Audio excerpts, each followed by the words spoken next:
Suppose that बेटा धारा ऐसे जा रहा है, अब प्रतिरोध क्या करेगा बेटा, प्रतिरोध इसको अपोजिट डायरेक्शन में खींचेगा। जैसे सपोज दैट ये धारा बेटा क्या बह रही है, ऐसे ऐसे ऐसे जा रही है, अब प्रतिरोध क्या करेगा, इसकी विपरीत दिशा में बल लगाएगा ऐसे।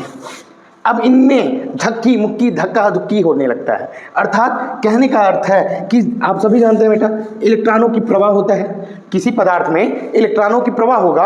अब जैसे ही प्रतिरोध है, प्रतिरोध के कारण ये इन दोनों में धक्का मुक्की होने लगा, और धक्का मुक्की होने के कारण ये गर्म होने लगते हैं, और गर्म होने पर ये लाल हो जाते हैं। कहने का अर्थ है आप इसका यूज हम बहुत, प्रतिरोध का यूज बेटा दैनिक जीवन में बहुत ज़्यादा हम करते हैं। अर्थात समझ सकते हैं आप लोग बेटा हीटर किस पे आधारित, हीटर किन कार्य सिद्धांतों पर आधारित है बेटा, प्रतिरोध के कार्यों पर आधारित है। यानी साइंटिस्ट ने देखा कि जब नाइक्रोम का तार हीटर में लगाया जाता है तो ये क्या करते हैं, जब वोल्टेज दिया गया तो ये क्या हुआ, जलना स्टार्ट किया, यानी ये उष्मा देने लगा। तो साइंटिस्ट के दिमाग में आया, वैज्ञानिकों के दिमाग में आया, अरे ये तो बहुत जल रहा है, तो इसको क्या करो, घुसोड़ दो, यानी हीटर के रूप में इसका उपयोग करने लगे, यानी ये काम में आएगा। ऐसे ही बेटा जैसे फिलामेंट बेटा टंगस्टन का होता है। पहले सौर्य कंपनी का एक बल्ब आता था, ठीक है बेटा।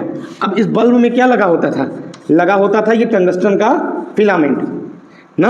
अब बेटा ये ऐसे रहता था और ये जुड़ा रहता था, ठीक है। यहाँ ये राड लगे होते थे और ये फिलामेंट बेटा किसका होता है, टंगस्टन का होता है। और टंगस्टन का कार्य क्या होता है बेटा, टंगस्टन ये बहुत ज़्यादा हीट होता है, हीट होने पर ये तब जलता है, लगभग आप 3000 डिग्री सेल्सियस तापमान से अधिक देंगे तब जाके ये फ्यूज होगा। इसीलिए बेटा टंगस्टन जब बल्ब बनाया जाता है, बल्ब में क्या भर देते हैं, नाइट्रोजन गैस भर देते हैं या आर्गन गैस भर देते हैं, ठीक है।